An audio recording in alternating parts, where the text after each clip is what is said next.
Welcome back, everyone. You are listening to another episode of Fast Facts Perio Edition, brought to you by A Tale of Two Hygienists in partnership with Dentist RX. And now, please welcome your host, Katrina Sanders.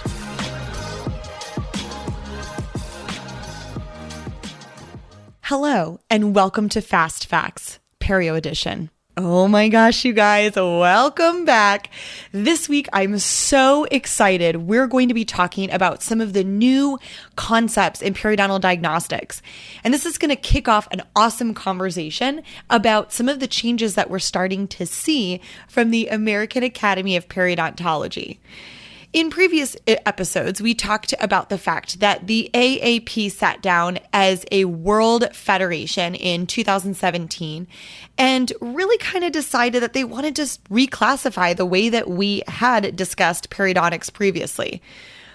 I think we can all acknowledge that throughout time, the AAP has been making a lot of these changes. And you guys, some of them have been for the better. Some of them have just made things more confusing.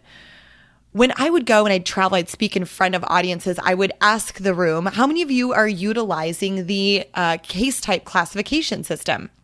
Meaning you're classifying the patient as either gingivitis, slight, moderate, or severe perio. And most of the hygienists in the room would say, oh my gosh, that's exactly how I'm classifying my patient. Okay, that was the classification system from the 1980s. And I will advise you that there was a classification system in between the 1980s and what we know today as the AAP staging and grading. And that was this funky classification system that happened in 1999. How come nobody was using it? Because it was so confusing. But at the same time, it was actually a fantastic way to classify perio. We just had to wrap our minds around it. So in 1999, the AAP released this classification system that essentially allowed us to be a bit more specific about the type of disease our patient had.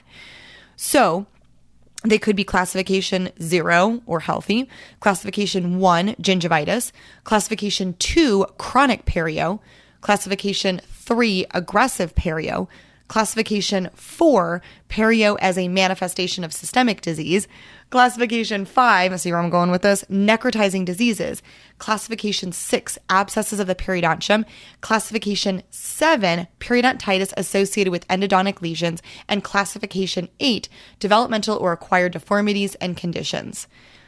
And as you might imagine, people weren't using it because we simply did not know how we should integrate these classification systems into our diagnostics. What we did need to acknowledge, though, is that in 1999, what we did was we began to advise that perio isn't just one-dimensional. It's not just slight, moderate, or severe. There are other contributory factors to the disease process. And so from 1999 until 2017 and published in 2018, we really had to carefully think about the way that we integrate diagnostics in the dental operatory. And so 1999 gave us the opportunity, just like Prince says, we partied like it's 1999. And what we acknowledged is that these classification systems, although useful, were not clear enough for us to do our best work.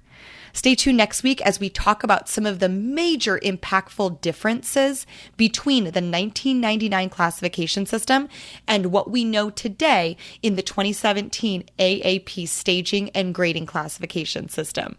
Have an awesome week, you guys. This has been another episode of Fast Facts Perio Edition with Katrina Sanders. Please feel free to reach me on Instagram at The Dental Wine Genist or on my website, www.katrinasanders.com. Cheers.